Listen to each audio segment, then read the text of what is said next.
बच्चों कैसे हैं आप? ठीक होंगे। आज हम जो है चैप्टर नंबर 2 फर्स्ट ईयर का जो है टॉपिक स्टार्ट करने जा रहे हैं। उसका नाम है resolution and composition of vector. क्योंकि बच्चों अक्सर करके इस चैप्टर के अंदर बच्चों को डिफ़िकल्टी होती है कि वेक्टरों को रिसॉल्व करना बहुत टफ होता है। तो मैंने कोशिश की है इसको ईजी तरीके से आपको समझाने के लिए। तो हमारा जो टॉपिक है resolution and composition of a vector.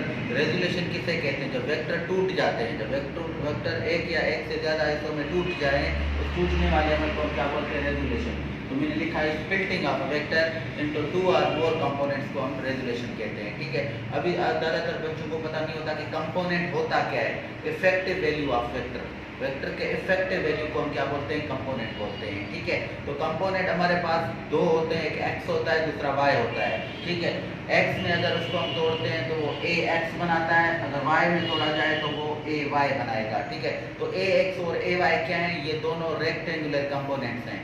अगर आपसे पूछा जाए रेक्टेंगुलर कंपोनेंट्स क्या होते हैं, तो आप कह सकते हैं जब दो वेक्टर आपस में परपेंडिकुलर टू दी सरफेस हो तो उन्हें हम rectangular components of a vector भी कह सकते हैं। तो रेक्टेंगुलर कितने बनते हैं? दो, एक ए एक्स दूसरा ए वाई बनता है। ठीक है, तो इसको समझने के लिए हमने क्या किया, एक डायग्राम बनाया। सपोज एक वेक्टर ए है, ठीक है, तो आपको समझना चाहिए ट्रायंगल रूल के मुताबिक ये आपका बेस होता है, ये आपका परपेंडिकुलर है और ये आपका हाइपो होता है। इसका मतलब है जो एक्स एक्सिस पे जो बनता है वो हमारा बेस बनता है। बेस की जगह हम ए एक्स लगाते हैं। एक्स क्या है? ए का कंपोनेंट है, जो कि मैंने आपको बताया इफेक्टिव वैल्यू है। और ए वाई क्या है? वाई जो है ए का कंपोनेंट है, परपेंडिकुलर पे हम कह सकते हैं या वाई एक्सिस के अंदर। ए क्या है? इनका हाइपोटेन्यूज होता है। ठीक है, तो मैंने बेस परपेंडिकुलर हाइपोटेन्यूज के कॉम्बिनेशन से हम राइट एंगल ट्रायंगल जो है वो बना सकते हैं। ठीक है, तो एक्स एक्सिस पे हम क्या करेंगे? cos थीटा बराबर होगा बेस अपॉन हाइपोटेन्यूज। बेस जो होगा ए एक्स के बराबर होगा, हाइपो जो होगा ए के बराबर होगा। तो cos थीटा बराबर हो जाएगा ए एक्स डिवाइड विथ ए, क्योंकि हमें पता है कि बेस जो है ए एक्स है, ये देखें बेस ए एक्स के बराबर है और हाइपो जो है वो ए के बराबर होता है। ठीक है, तो क्रॉस मल्टीप्लाई करेंगे 1 को x से मल्टीप्लाई ए एक्स, ए को cos थीटा से ए cos थीटा बन जाएगा, माना ये ए एक्स ए cos थीटा के बराबर होगा x कंपोनेंट। अगर y कंपोनेंट की बात की जाए तो sin थीटा बराबर होता है परपेंडिकुलर अपन हाइपो। हमें पता है परपेंडिकुलर जो है वो ए वाई और हाइपो जो है वो ए है। तो परपेंडिकुलर की जगह हमने ए वाई लिखा और हाइपो की जगह हमने क्या लिखा? ए लिखा। तो sin थीटा बराबर होगा ए वाई अपॉन ए। sin थीटा 1 है, 1 को ए वाई से मल्टीप्लाई करेंगे तो ए वाई आएगा, ए को sin थीटा से ए sin थीटा। ये आपका y कंपोनेंट पे जो है ये बनेगा a y is equal to a sin theta. इसमें हमने क्या किया? वेक्टरों को रिसॉल्व किया दो कंपोनेंट्स के अंदर।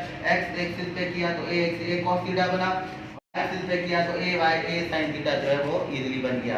तो फिर क्या करते हैं? हम कंपोज करते हैं। कंपोज का मतलब होता है रिकंस्ट्रक्ट करना, वेक्टरों को फिर से जोड़ना। जो वेक्टरों को फिर से जोड़ा जाए उसे हम कहते हैं कंपोजिशन ऑफ अ वेक्टर कहते हैं। ठीक है, तो कंपोजिशन को हम रिसॉल्व करने के लिए अक्सर करके पाइथागोरस थ्योरम इस्तेमाल करते हैं।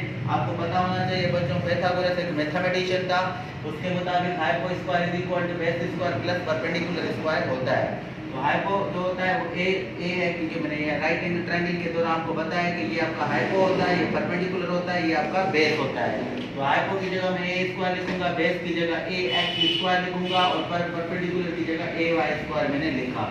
तो मैथ का रूल होता है अगर एक साइड का स्क्वायर खत्म किया जाए तो दूसरा पूरा अंडर रूट में चला जाएगा, एक्स स्क्वायर प्लस ए वाई स्क्वायर बनेगा। मतलब इसको इस फार्मूले को हम कह सकते हैं ये रिजल्टेंट ऑफ वेक्टर का भी फार्मूला बन सकता है। अगर दो ऐसे वेक्टर हो जो आपस में राइट एंगल हो तो राइट एंगल के अंदर आपको रिजल्टेंट का बोला जाए तो आप ये फार्मूला इजीली यूज करके एक्स और ए वाई के बीच में जो है आप रिजल्टेंट मालूम कर सकते हैं।